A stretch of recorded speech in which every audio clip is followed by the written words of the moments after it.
देखो बच्चों, अपने धंधादारी संस्थाओं का वर्गीकरण की दृष्टि से विचार करें तो धंधादारी संस्थाओं को 4 विभागों में विभाजित करते हैं। एक निजी मालिकी की इकाइयाँ यानी प्राइवेट सेक्टर, एक सार्वजनिक मालिकी की इकाइयाँ यानी पब्लिक सेक्टर, एक सहकारी मालिकी की इकाइयाँ यानी कोऑपरेटिव सेक्टर और एक मिश्र मालिकी की इकाइयाँ यानी जॉइंट सेक्टर। अब उसमें से अपने प्रथम सेक्टर मतलब प्राइवेट सेक्टर की बात कर रहे हैं। प्राइवेट सेक्टर में अपने ने व्यक्तिगत मालिकी की पेढ़ी किसे कहते हैं, उसका अर्थ, उसके लक्षण व उसके लाभ व हानि की अपने ने पिछले चैप्टर में चर्चा की थी। उसके बाद साझेदारी पेढ़ी किसे कहते हैं, साझेदारी का पेढ़ी का अर्थ, लक्षण, उसके लाभ व हानि, साझेदारों के प्रकार, साझेदारी पेढ़ी के प्रकार, इसकी चर्चा भी अपने पिछले चैप्टर में की थी। अब उसके बाद कंपनी।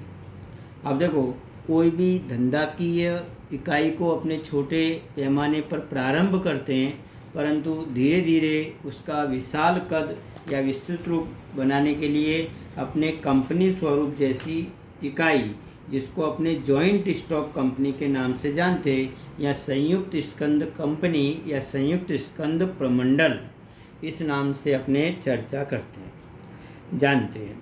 औद्योगिक क्रांति के बाद यंत्रों द्वारा मांग की अपेक्षा विशाल पैमाने में उत्पादन होने लगा। पहले अपने खेती हल से करते थे, आप लोगों को भी मालूम है, परंतु आज अपने खेती यंत्रों से करते, ट्रैक्टर द्वारा करते, अर्थात कि यांत्रिक पद्धति का अपने उपयोग करते हैं। इसलिए विशाल पैमाने पर पूंजी की आवश्यकता के साथ साथ आज वर्तमान समय में जोखिम का प्रमाण भी बढ़ा है। इस परिस्थिति में धंधा की व्यवस्था के स्वरूप में व्यक्तिगत पेढ़ी, मालिकी की पेढ़ी या साझेदारी पेढ़ी अनुकूल नहीं मानी जाती, प्रतिकूल मानी जाती, ऐसा बोले तो भी चले। इसलिए इस संजोगों में अपने एक नए स्वरूप की स्थापना को जन्म दिए, जिसका नाम है संयुक्त स्कंद प्रमंडल अथवा जॉइंट स्टॉक कंपनी। व्यक्तिगत मालिकी की पेढ़ी और साझेदारी पेढ़ी की कुछ सीमाएं, जैसे कि सीमित पूंजी, अल्पायु और असीमित दायित्व, इसकी खास मर्यादाएं थी। इसलिए विशाल पैमाने पर धंधाकीय प्रवृत्ति को करने के लिए विशाल प्रमाण में पूंजी की आवश्यकता के साथ पूंजी की सुरक्षा, जिम्मेदारी, जोखिम का विभाजन, कुशल संचालन इत्यादि अनेक प्रश्नों के समाधान के स्वरूप में नवीन धंधा की व्यवस्था का उद्भव हुआ, और जिसे हम जॉइंट स्टॉक कंपनी या कंपनी के नाम से जानते हैं, जिसको हम संक्षिप्त रूप में कंपनी कहेंगे। कंपनी के विकास में व्यापार उद्योगों को वेग मिला, इसलिए कंपनी को आर्थिक विकास का इंजन भी माना जाता है। भारत में कंपनी नियमन के लिए कंपनी अधिनियम 1956 अर्थात कि 1956 का कानून अमल में आया था। जैसे उसमें अपने ने साझेदारी 1932 कानून और कंपनी के लिए 1956 अमल में आया। ये सब ध्यान रखने योग्य बात है बेटा कानून, कारण कि अभी परीक्षा में आप लोगों को साझेदारी अधिनियम पूछा था 1932, आपने उत्तर भी लिखा था। उसी प्रकार कंपनी का कानून कौन सा है, 1956। अब 1/4/14 से कंपनी अधिनियम 2013 अमल में आया है बच्चों। इसलिए कंपनी का विशेष प्रमाण में महत्व बढ़ा। कंपनी का अर्थ अपने विचार करें तो कंपनी सामान्य उद्देश्यों की प्राप्ति के लिए कानून द्वारा अस्तित्व में प्राप्त कृत्रिम व्यक्ति है, अर्थात कि कंपनी यह एक इस प्रकार की अदृश्य, कृत्रिम और अमूर्त व्यक्ति है कि जिसकी मुख्य विशेषता अस्तित्व सातत्य और कानूनन व्यक्तित्व है। यानी कंपनी का अस्तित्व कभी भी समाप्त नहीं होता, अस्तित्व सातत्य, कंपनी लगातार चलती रहती है। आज बहुत सी मिलें बहुत लंबे समय से कार्य कर रही है, बहुत सी फैक्ट्रियाँ लंबे समय से कार्यरत है। उसका कारण क्या है, कंपनी का सातत्य लगातार। और उसकी मुख्य विशेषता अस्तित्व सातत्य और कानूनन व्यक्तित्व है, क्योंकि कानून से उसकी स्थापना होती है और कानून से ही उसका विसर्जन होता है। इसलिए कंपनी को अपने कानून सर्जित बालक भी कहते हैं कि कानून के द्वारा उसका जन्म हुआ। अब बच्चों अपने कंपनी के लक्षणों की चर्चा करेंगे। ये तो उसकी प्रस्तावना और ये कंपनी का अर्थ हुआ। अब उसके कंपनी के लक्षणों के विषय में अपने समझे बच्चों। देखो कंपनी के लक्षण अब यहाँ से शुरू होते हैं। उसमें पहला लक्षण है कि भाई कानूनन व्यक्तित्व, दूसरा लक्षण है स्थायी अस्तित्व, तीसरा लक्षण है इसका पूंजी का छोटे अंशों में विभाजन, चौथा लक्षण है अंशों का सरल हस्तांतरण, पांचवा लक्षण है सार्वमुद्रा, छठा लक्षण है संचालन, सातवां लक्षण है सदस्य पद, आठवां लक्षण है सदस्य संख्या, मेंबरों के संख्या, नंबर ऑफ मेंबर्स। फिर बाद में नौवां लक्षण है सदस्यों का दायित्व और 10वां लक्षण है मूलभूत अधिकार और लास्ट 11वां लक्षण है प्रति अंश मताधिकार। देखो बच्चों कंपनी का पहला लक्षण है कानूनन व्यक्तित्व। अभी मैंने कहा था कि कंपनी यह एक कानून सर्जित बालक है, मतलब कंपनी का जन्म कानून से ही होता है। 1956 के अनुसार कंपनी का जन्म होता है, इसलिए कंपनी का पंजीकरण होने से कंपनी को स्वतंत्र रूप से कानूनी अस्तित्व प्राप्त होता है।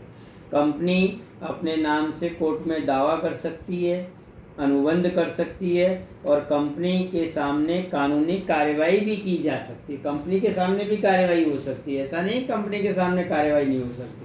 इसलिए यह कानून सर्जित बालक है अथवा कानूनन व्यक्तित्व माना जाता है।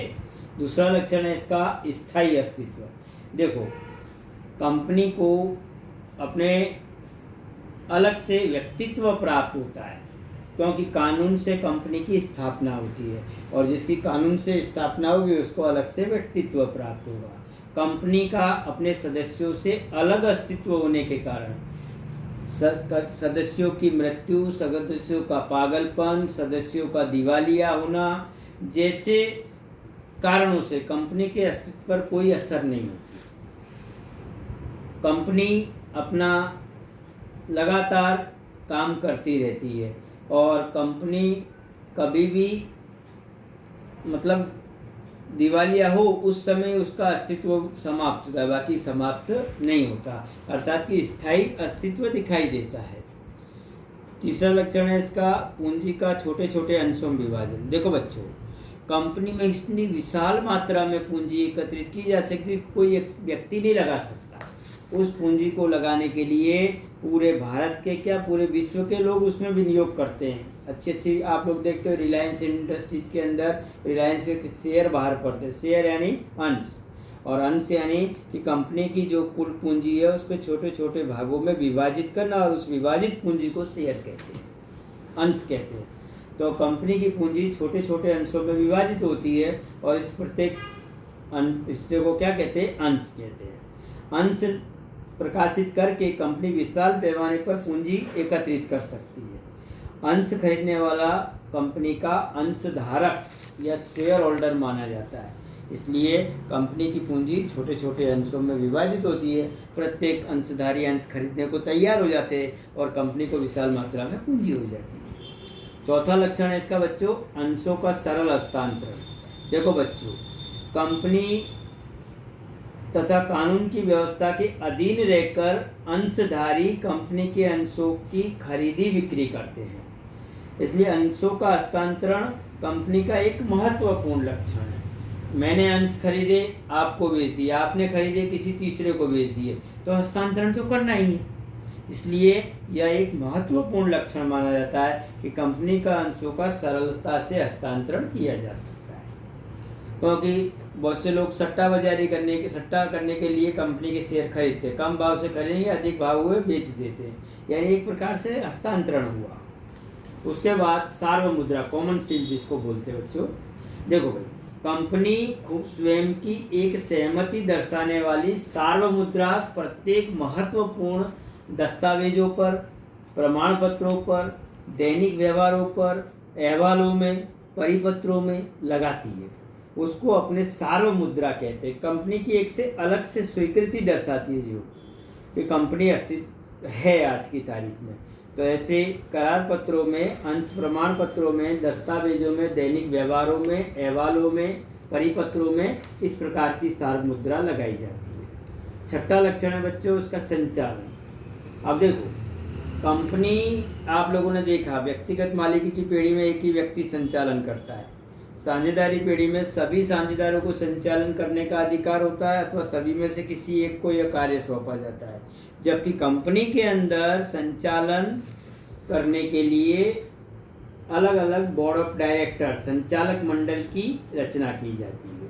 कंपनी एक कृत्रिम व्यक्ति होने के कारण कंपनी के आवेदन पत्र यानी मेमोरेंडम ऑफ एसोसिएशन और नियमन पत्र यानी आर्टिकल्स ऑफ एसोसिएशन के अधीन रहकर संचालक मंडल यानी बोर्ड ऑफ डायरेक्टर कंपनी का संचालन करते हैं। दो प्रकार के अपने पत्र बनाते हैं, एक आवेदन पत्र और एक नियमन पत्र। इसको बेटा खूब विस्तृत से अपने अगले बार समझेंगे। तो अंशधारी अपने में से प्रतिनिधि को चुनते हैं, मतलब अपने में से कोई प्रतिनिधि चुनेंगे। प्रतिनिधि यानी एक संचालक ही समझो, जिसे संचालक कहते हैं, डायरेक्टर कहते हैं। संचालकों के समूह को संचालक मंडल के रूप में जाना जाता है बच्चों। और जो कंपनी संचालन करती है, इस तरह कंपनी में मालिकी और संचालन दोनों अलग अलग है। जबकि व्यक्तिगत मालिकी के अंदर मालिकी और संचालन में एक रूपता दिखाई देती है। साझेदारी पेढ़ी में भी ऐसा कह सकते हैं, परंतु व्यक्तिगत कंपनी के अंदर व्यक्तिगत मालिकी की तरह एक रूपता नहीं, दोनों अलग, मालिक अलग, संचालक अलग, दोनों का अस्तित्व ही अलग है। अगला लक्षण है सदस्य पद। देखो बच्चों, कंपनी में सदस्य पद, संचालन तथा मालिकी अलग होने से, कंपनी को अलग कानूनी व्यक्तित्व मिलने से कोई भी सदस्य कंपनी की तरफ से कोई करार नहीं कर सकता। सदस्य किसी भी कृत्य से कंपनी का बंधनकर्ता नहीं बन सकता, परंतु सदस्य कंपनी के साथ करार कर सकता है। इतना ध्यान रखना बच्चों। इसलिए सदस्य का पद। और आठवां लक्षण है सदस्य संख्या। देखो, अभी अपने कंपनी को दो भागों में विभाजित करते हैं बेटा, ऐसे निजी कंपनी और सार्वजनिक कंपनी। अब निजी कंपनी किसे कहते हैं कि भाई जिस कंपनी के अंदर कम से कम 2 सदस्य और अधिक से अधिक 50 सदस्य, पर आज ये प्रमाण बढ़ा दिया है, 200 का कर दिया है। तो कंपनी के अंदर कम से कम 2 सदस्य और अधिक से अधिक 200 सदस्य। जिस कंपनी के नाम के पीछे प्राइवेट लिमिटेड शब्द लगाया जाता हो, जो कंपनी अपने अंशों की खरीदी के लिए आम प्रजा को आमंत्रण नहीं देती हो, इस प्रकार के शेयरों की खरीदी के लिए अपने पड़ोसियों को, मित्रों को, रिश्तेदारों को ही आमंत्रण किया जाता हो, तो उसे हम निजी कंपनी कहते हैं। अब सार्वजनिक कंपनी में इससे विपरीत बच्चों, देखो, जिस कंपनी के अंदर कम से कम 7 सदस्य और अधिक से अधिक असंख्य सदस्य हो, जिस कंपनी का नाम के पीछे लिमिटेड शब्द लगाया जाता हो, जो कंपनी अपने शेयरों की खरीदी के लिए आम प्रजा को आमंत्रण देती हो, उसे अपने सार्वजनिक कंपनी कहते हैं। तो निजी कंपनी के अंदर कम से कम 2 और अधिक से अधिक 200 सदस्य होते हैं, और सार्वजनिक कंपनी के अंदर कम से कम 7 और अधिक से अधिक असंख्य सदस्य होते हैं। अर्थात कि सदस्य संख्या पर कोई सीमा नहीं होती, कोई नियंत्रण नहीं होता, कोई कंट्रोल नहीं होता। अगला लक्षण है बच्चों सदस्यों का दायित्व। देखो, आप लोगों ने व्यक्तिगत मालिकी की पेढ़ी का अभ्यास किया, उसमें सदस्यों का मालिक का दायित्व कैसा रहता था? असीमित। आप लोगों ने साझेदारी पेढ़ी का अभ्यास किया, उसमें भी सदस्यों का दायित्व असीमित, परंतु भारत के अंदर अधिकतर सीमित दायित्व वाली कंपनी ही देखने को मिलती है। सदस्यों का दायित्व सीमित और असीमित दोनों प्रकार से हो सकता है। अंश से सीमित दायित्व वाली कंपनी के सदस्यों का दायित्व, उनके पास जितने अंश की रकम हो उतने तक ही उनका सीमित होता है। वास्तव में असीमित दायित्व वाली कंपनी बहुत कम देखने को मिलती है। इसलिए सदस्यों का दायित्व सीमित या असीमित है, इसे कंपनी के आवेदन पत्र मेमोरेंडम ऑफ एसोसिएशन में दर्शाया जाता है कि किस प्रकार का दायित्व है। अगला लक्षण है बच्चों मूलभूत अधिकार।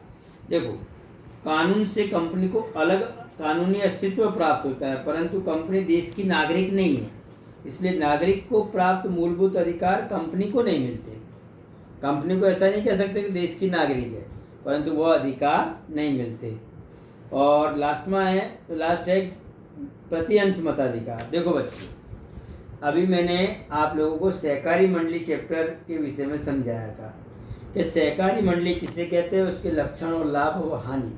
तो उसके अंदर आया था कि प्रति सदस्य मताधिकार, मतलब सहकारी मंडली सहकार के स्तर पर कार्य करती है, कोऑपरेट के स्तर पर कार्य करती है, इसलिए उसे सहकारी मंडली कहते हैं।